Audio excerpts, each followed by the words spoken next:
The night she didn't come home, I woke up to a space that didn't exist. Not in our apartment, not in our street, and yet it was everywhere in me like a truck in the distance. The clock on the bedside table was facing the wall. Emma had called early in the evening, a short message that the editorial meeting was running late, that they were probably ordering food, that I shouldn't wait. I typed "okay" and put pasta on the table for myself and our son, who was eating in an arc of homework and crumpled paper airplanes. It was getting late, and I left the lamp in the living room on, the way she likes to see home when she comes up the stairs. It stayed on for a long time. Finally, I fell asleep on the couch with my shirt open at the neck and the TV off, as if I'd made myself pretty for someone who wasn't coming. My name is Tobias. I've long believed that the hardest part of a relationship is the big events: illness, money, the times when you have to move your childhood into your present. I hadn't considered that the hardest part might be everything that happens in between. The small distances that you don't measure because tape measures look so dramatic. Emma is an editor. She wears her phone like other people wear jewelry. I've always loved watching her work, the way her forehead creases when a sentence suddenly knows more than content. We met when I was selling books and she asked for something to take her mind off herself for an afternoon. We found addiction together, quietly and patiently. An apartment, a child, a balcony with herbs that survive more cold than they should. A life. The night she didn't come home started in the living room but ended in the yard. I sat down there with a blanket over my shoulders because I couldn't be in rooms where the lights made sense. Yard noises at night are always honest. Distant steps, a door slamming, a glass set too gently on a tabletop as if someone was listening. My phone lay in my palm and I stared at its black screen, not allowing myself to press anything. I didn't want to be the one to call and create an explanation that was too easy. She didn't show up. She texted me briefly at dawn that she had fallen asleep in the office. I wrote good morning. I carried our son to school, bought bread, returned to an apartment that smelled of cold coffee and the rest of yesterday. It was morning, and there she stood in the doorway, hair gathered, shirt crumpled at the sleeves, a smell of soap and citrus that wasn't ours. "I'm here," she said. I nodded. "I know." We kissed in the kitchen, the kind of kiss you give to erase, not to remember. "Shall I make tea?" I asked. "Yes," she said, and her voice cracked a little. It was so small a crack that only a person who has listened to that voice for more than a decade would hear it. I turned on the water, and in the steam I suddenly saw us, two people in the mirror above the stove, our bodies close but not in the same place. I didn't ask many questions that day. We were working. We talked about our son's school festival and his new interest in geography, how he can sit with a map and dream, find a name like Almeria and say it over and over because it feels like licking a foreign sugar. In the evening we made pizza, which he likes, with way too much cheese. Afterwards we lay on the floor and looked up at the ceiling, where the shadows of the plants on the balcony drew soft shapes. Emma was lying with her hand on my stomach. "Sorry," she said without looking at me. "For what?" I asked. "For nothing in particular," she said. "For all the undefined." The undefined began to take shape, days of meetings that didn't end. She said the word deadline with an ease I hadn't heard in her mouth before, as if the pressure had become a local anesthetic. A new dress I hadn't seen her try on. A pungent scent that settled in her scarf. It wasn't another man's scent, it was hers. But it wasn't the scent of our lives. It said, "Remember me," to someone who wasn't me. One evening I decided to drop by the editorial office. Not as a spy, I told myself, but as a man with flowers for his wife. I bought a small bouquet from the street corner, not roses, not theatrical, just 3 white hollyhocks that can stand in water for a long time and still look like they just came home. Most of the windows were switched off. A single room cast blue light onto the sidewalk. I walked up the stairs. The door was unlocked. Inside, there was the smell of paper and detergent and low music from a laptop. I walked down the hallway, and in an opening I saw Emma sitting close to a man showing her something on the screen. They were talking in low voices. She put her hand on his forearm, a light, easy movement you only make when you've forgotten the world is watching.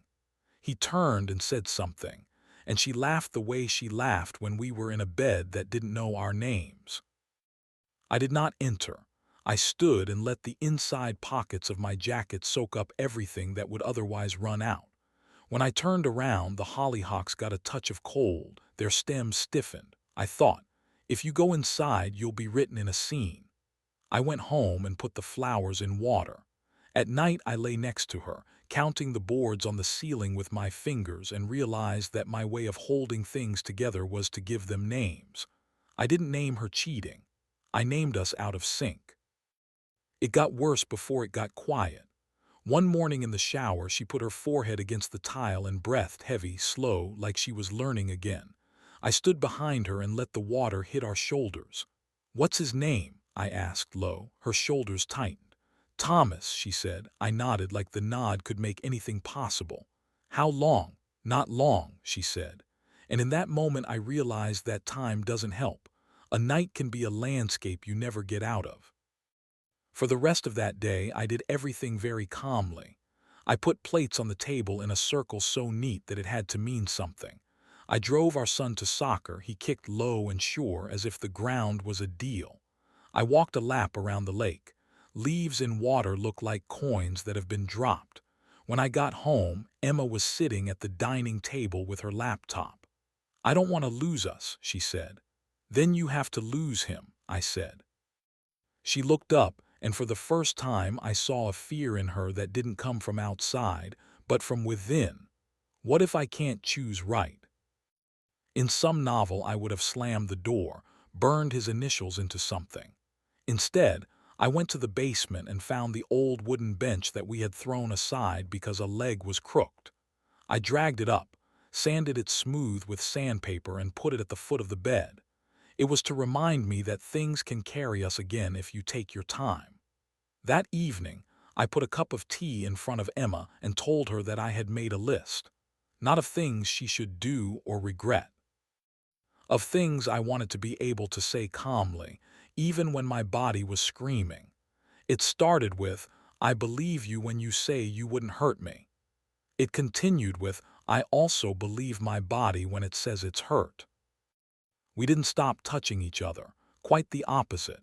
We found our way back to the slow touches that don't have to lead anywhere in particular to make sense. I rested my cheek against her stomach as we stood in the hallway, and she touched the back of my neck with her lips as if it was a prayer. We looked at each other in the mirror, not to assess, but to see if we were still there. "If we're going to start again," I said, "it has to be without crashing into each other. We have to stand upright next to each other." She smiled, a tired but genuine smile, and her hand found mine. "Stand together," she said, "not on top."